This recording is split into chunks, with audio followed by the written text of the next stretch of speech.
परिणाम से पहले भाजपा ने प्रदेश पदाधिकारियों की एक अहम बैठक बुलाई है। प्रदेश अध्यक्ष मदन लाल सैनी की अध्यक्षता में जारी इस बैठक में पार्टी के तमाम नेता मौजूद रहेंगे और तो वहीं इस बैठक में 22 से 24 तक के विभिन्न कार्यक्रमों की चर्चा की जाएगी।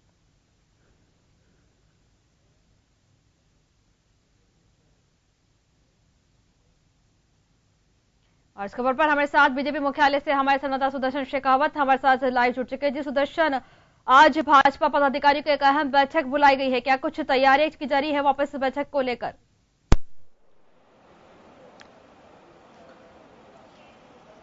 जी बिल्कुल निधि, ये जो बैठक है ये काफी अहम बैठक मानी जा रही है और इसलिए भी कि एक उत्साह है। जब से लोकसभा चुनाव का जो एग्जिट पोल सामने आया है उसके बाद से लेकर जो बीजेपी है, बीजेपी के जो हौसले हैं वो काफी बुलंद माने जा रहे हैं। तो यहाँ पर जो बैठक चल रही है उसमें बीजेपी के जो प्रदेशाध्यक्ष है मदन लाल सैनी वो यहाँ पर मौजूद है। उसके अलावा जो संगठन महामंत्री है चंद्रशेखर वो मौजूद है, नेता प्रतिपक्ष गुलाब चंद कटारिया, ओपी महेंद्रा और इसके अलावा तमाम जो मोर्चों के और प्रकल्पों के इनके जो पदाधिकारी है वो यहाँ पर मौजूद है। और यहाँ पर लगातार इस बात पर मंथन किया जा रहा है कि अब जबकि एग्जिट पोल्स के अंदर सरकार बीजेपी को बढ़त दिखाई गई है और खास तौर पर जो 25 सीटें हैं यहाँ पर राजस्थान की उनके ऊपर मंथन किया जा रहा है। एग्जिट पोल्स के अलावा जो बीजेपी ने अपना अंदरूनी सर्वे करवाया था उसको लेकर भी यहाँ पर चर्चा की जा रही है। एक अहम चर्चा इसे कहा जाएगा क्योंकि बीजेपी ने भी अंदर ही अंदर सर्वे करवाया था अपनी सीटों को लेकर और एग्जिट पोल जो है उसके भी सामने आने के बाद में जो परिस्थितियां बन रही है। इसके अलावा एक निधि इंपॉर्टेंट चीज ये भी है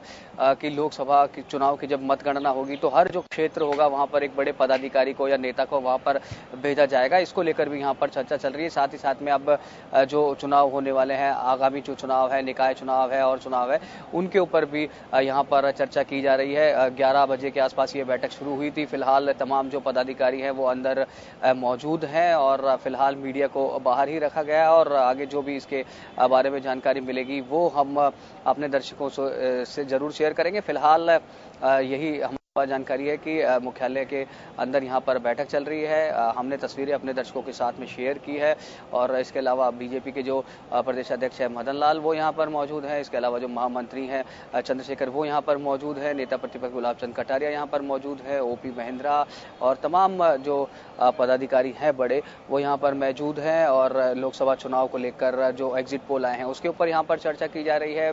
इसके अलावा जो बीजेपी ने अपना अंदरूनी सर्वे करवाया था उसके ऊपर यहाँ पर चर्चा की जा रही है और साथ ही साथ में जो मतगणना जब होगी तो वहां पर हर क्षेत्र में हर उम्मीदवार के पास में एक बड़े पदाधिकारी को, बड़े नेता को भेजा जाएगा। उसके ऊपर यहाँ पर कौन कहाँ जाएगा उसके ऊपर यहाँ पर मंथन किया जा रहा है। साथ साथ में जो आगामी निकाय चुनाव है, पंचायत चुनाव है, लोकसभा के बाद में ये चुनाव है तो इसकी तैयारियों को लेकर भी यहाँ पर बात की जा रही है। निधि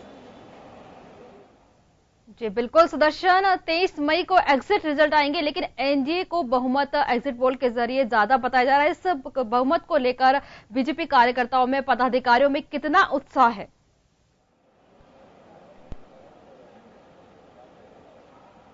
जो बिल्कुल उत्साह है और उत्साह होना लाजमी भी है क्योंकि 10 में से जो 9 एग्जिट पोल्स आए उन्होंने लगातार इस समय बीजेपी की बढ़त बताई है और अच्छी सीटें यानी कि फुल मेजॉरिटी बताई जा रही है। जो एग्जिट पोल्स आए तो जो भी यहाँ पर कार्यकर्ता हमें नजर आए या जो भी यहाँ पर दिया कुमारी भी पहुंची, यहाँ पर तमाम जो नेता पहुंचे उनसे हमने बात जब हमने की तो एक उत्साह उनके चेहरे पर, एक कॉन्फिडेंस उनके चेहरे पर हमें नजर आया और लाजमी भी है जब एग्जिट पोल्स है उसमें बीजेपी को लगातार बढ़त बताई जा रही है तो उत्साह है। बिल्कुल कार्यकर्ताओं में भी उत्साह है, साथ साथ में पदाधिकारियों में भी उत्साह है जी। लेकिन जैसा कि आपने कहा कि एक्चुअल परिणाम जो है वो 23 को सामने आएगा और उसके बाद ये असली तस्वीर साफ होगी क्योंकि